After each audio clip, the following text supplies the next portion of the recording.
तो एक के बाद एक ऐसी खबरें आ रही हैं देश के अलग अलग हिस्सों से जो कहीं ना कहीं ये दिखा रही हैं कि किस तरह से धर्म के आधार पर बंट रहे हैं हमारे समाज के लोग, हमारे लोग, और आपस में ही एक दूसरे से भिड़ते हुए नजर आ रहे हैं। मध्य प्रदेश का रुख कर रहे हैं, जहां पर खरगोन जिले में रामनवमी के जुलूस में हुए पथराव में कई लोग घायल हुए। जिले के एसपी और 2 पुलिसकर्मियों को भी चोटें आई हैं। तनाव को देखते हुए कई इलाकों में कर्फ्यू तक लगाना पड़ा है। रामनवमी जुलूस में डीजे पर बज रहे गानों को लेकर एक समुदाय के लोगों ने ऐतराज जताया। उसके बाद पथराव शुरू हो गया। हालात काबू से बाहर हुए तो पड़ोसी जिलों से भी पुलिस बल को बुलाना पड़ा। आपको यहां पर खरगोन जिले के कलेक्टर का बयान सुनवाते हैं।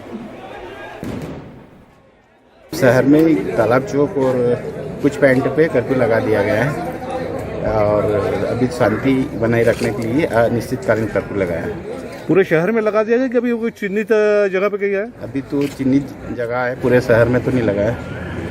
क्या आगे की स्थिति को देखते हो क्या पूरे शहर में लगा दिया जाएगा? हाँ, स्थिति जैसे भी निर्मित होगी पूरे शहर में लगा देंगे। सर अभी क्या स्थिति लग रही है? अभी तो जिधर खतरबाजी हो रही है, आगजनी हो गई है, इसलिए पुलिस को आंसू गैस के गोले भी छोड़ना पड़ रहा है। आंसू गैस के वो भी छोड़े हैं। क्या अभी स्थिति का नियंत्रण बाहर है? नियंत्रण में है, बाहर तो नहीं है, नियंत्रण में। और हमारे साथ फोन लाइन पर जुड़ गए हैं हमारे सहयोगी अनुराग द्वारी। अनुराग, आज जब हम बुलेटिन शुरू कर रहे हैं तो इस तरह की खबरों से शुरू कर रहे हैं कि जेएनयू में 2 अलग अलग विचारधाराओं वाले छात्र संगठन रामनवमी के दिन नॉनवेज खाने को लेकर आमने सामने आ गए। फिर गुजरात के साबरकांठा और आणंद जिले में भी रामनवमी के दिन पे शोभा यात्रा पर हंगामा हुआ, पथराव हुए, और अब मध्य प्रदेश में खरगोन में ये स्थिति हो गई कि एसपी और 2 पुलिसकर्मी तक घायल हो गए। क्या स्थिति इस वक्त वहां पर है और किस तरह की कार्रवाई जो है वो की जा रही है ताकि इस तरह की घटनाएं ना हो? बिल्कुल अदिति, वहाँ जेएनयू में तो विश्वविद्यालय का मामला है, लेकिन यहाँ 2 शहरों में आग लगी है, खास करके 2 संप्रदायों के बीच में, 2 समुदायों के बीच में।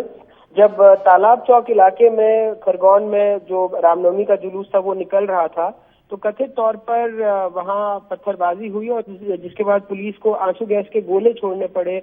जो उन्मादित भीड़ थी उसको काबू में करने के लिए, और जिस पूरे जुलूस को शहर भर का चक्कर लगाना था उसको आधे रास्ते में ही उसको फिर वहां से हटाया गया। दरअसल बताया जा रहा है कि जो अल्पसंख्यक समुदाय का इलाका था वहां से जब ये जुलूस गुजर रहा था तो जो लाउड स्पीकर पर गाने बज रहे थे उसको लेकर ऐतराज जताया गया और फिर वहां पर पत्थरबाजी शुरू हो गई।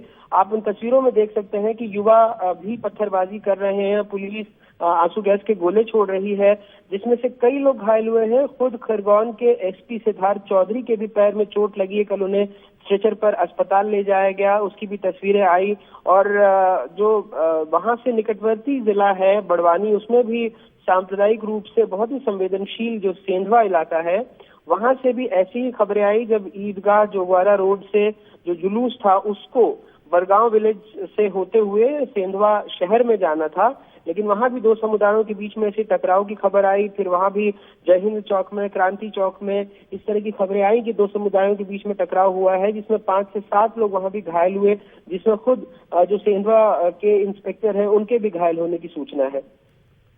बहुत शुक्रिया अनुराग इस तमाम जानकारी के लिए। अपडेट के लिए हम आपके पास आते रहेंगे। तो मध्य प्रदेश के खरगोन में भी इसी तरह की स्थिति हुई है। रामनवमी के जुलूस पर जो डीजे बज रहा था उसकी आवाज को लेकर यहाँ पर ऐतराज जताया गया और उसके बाद 2 गुट भिड़े और इतना हंगामा, इतनी हिंसा हुई कि कर्फ्यू तक लगाना पड़ा और पुलिस वाले भी घायल हो गए।